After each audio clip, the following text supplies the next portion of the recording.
পিতা परमेश्वर ধন্যবাদ মহান প্রভু যিশুর নামে। আর যিশুকে জানাই অসংখ্য অসংখ্য ধন্যবাদ। তো আজকে একটা বিষয় নিয়ে আলোচনা করব, পরমেশ্বরের বাক্য।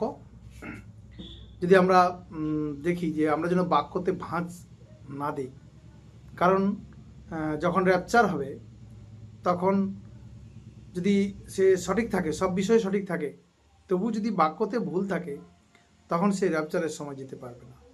আর আমাদের উদ্দেশ্য, আমাদের প্রভু যিশুকে গ্রহণ করার একটাই উদ্দেশ্য, যেন প্রভু যিশু যখন আসবেন, যখন আমাদের মৃত জীবিত সবাইকে তুলবেন, যিশুতে যারা আছে, সেই সময় যেন আমরা যেতে পারি। এটা হচ্ছে আমাদের মেন উদ্দেশ্য। তো সেই জন্য আমরা যেন বাক্যকে ভাঁজ না দিই, আমরা যেন ফরিসীদের মতো না হই। মথিলিখিত সুসমাচার 23 অধ্যায় 1 পদে বলছে, তখন যিশু লোকসমূহকে ও নিজ শিষ্যদেরকে কহিলেন, 2 পদে বলছে, অধ্যাপক ও ফরিসীরা মেসির আসনে বসে। অতএব তাহারা তোমাদিকে যাহা কিছু বলে তাহা পালন করিও, মানিও, কিন্তু তাহাদের কর্মের মতো কর্ম করিও না, কেননা তাহারা বলে কিন্তু করে না।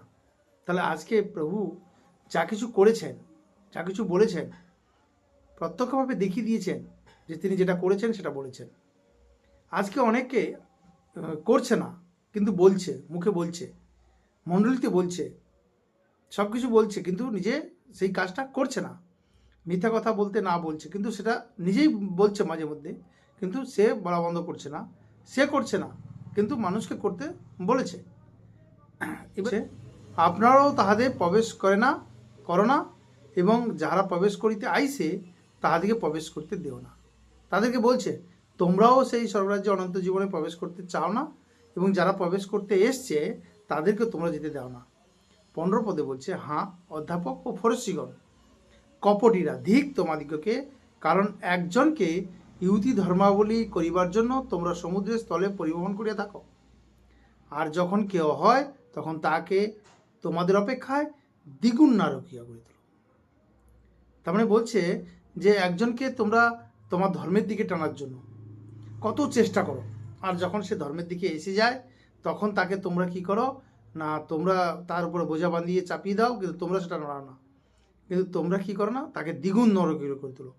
তার মানে ঈশ্বরের কাছে পরীক্ষা সিদ্ধ লোক যেন হই আমরা। ঈশ্বর চায় যে প্রত্যেক ব্যক্তি যেন পরীক্ষা সিদ্ধ লোক হয়, আর ঈশ্বর পরীক্ষা সিদ্ধ লোককে কি করে দেখতে চায়।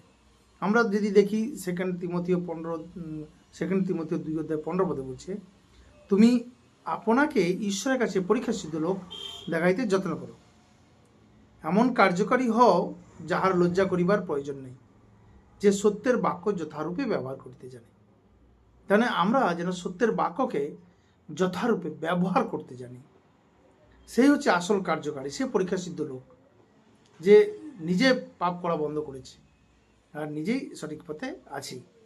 কিন্তু 15-16 পদে বলছে, কিন্তু ধর্মবিরূপক নিঃসার শব্দারম্ভ হইতে পৃথক থাকো।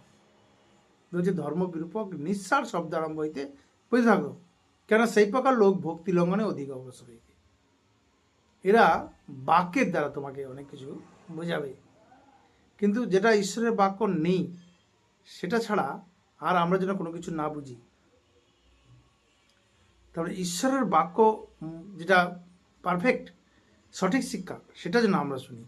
কিন্তু তোমাকে কোনো ব্যক্তি অনেক কিছু বোঝাবে শব্দের দ্বারা। আজকে তো সবচেয়ে বেশি খেল হচ্ছে কি শব্দের দ্বারা, তোমাকে এমন বুঝিয়ে দিবে, তুমি ভাবছো এটাই মনে হচ্ছে পারফেক্ট, কিন্তু তোমাকে শাস্ত্র পরীক্ষা করতে হবে, তোমাকে প্রচুর প্রচুর পরিমাণে কি করতে হবে, ঈশ্বরের জ্ঞান, বাইবেলকে পড়তে হবে।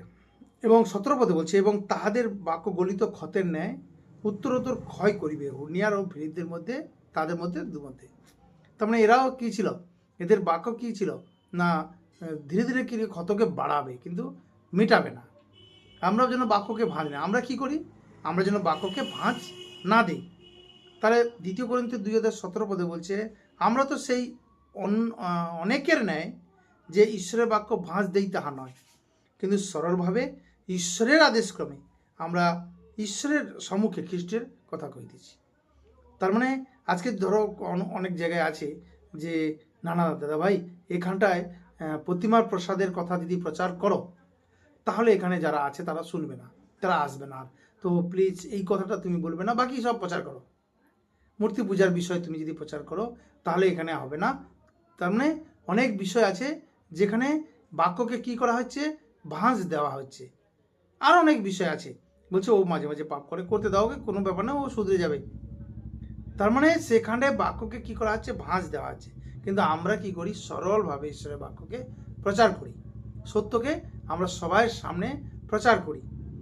তো 2 কোরিন্থীয় 4 অধ্যায় 2 পদে বলছে, বরং লজ্জায় গুপ্ত সমূহ কার্যসমূহে জলাঞ্জলি দিয়েছি, ধূর্ততায় চলি না, ঈশ্বরের বাক্যে ভাঁজ দিই না, কিন্তু সত্য প্রকাশ দ্বারা ঈশ্বরের সাক্ষাতে মনুষ্য মাত্রের সংবেদের কাছে আপনাদেরকে যোগ্য পাত্র দেখাইতেছি।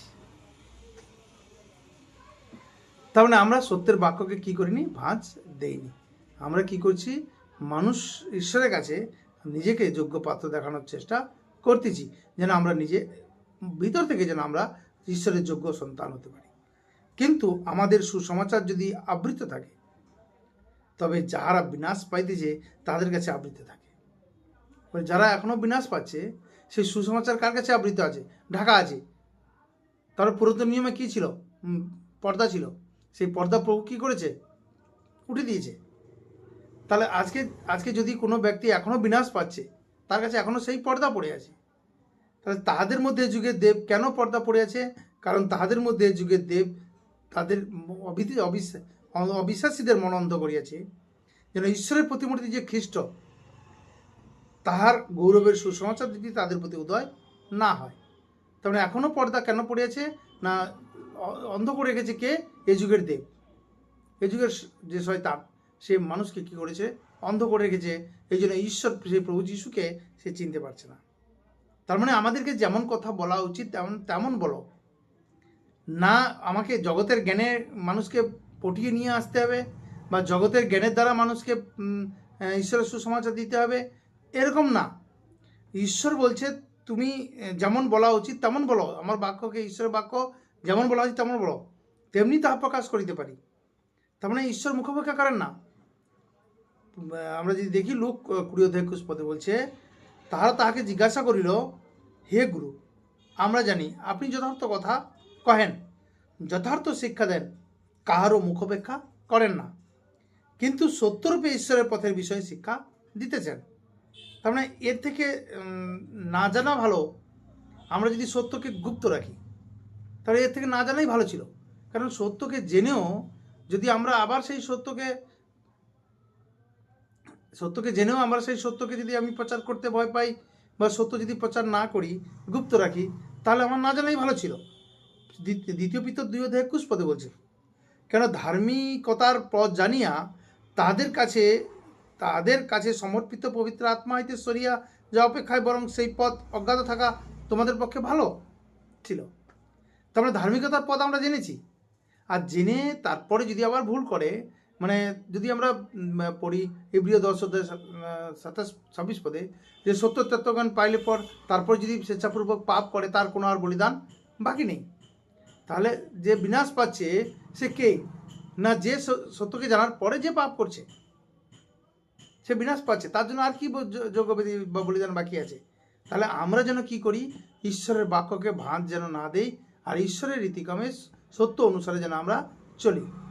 বাকি আমরা বুঝতে পারছি। পরমেশ্বর পিতার ধন্যবাদ মহান প্রভু যিশুর নামে, আর যিশুকে জানাই অসংখ্য অসংখ্য ধন্যবাদ।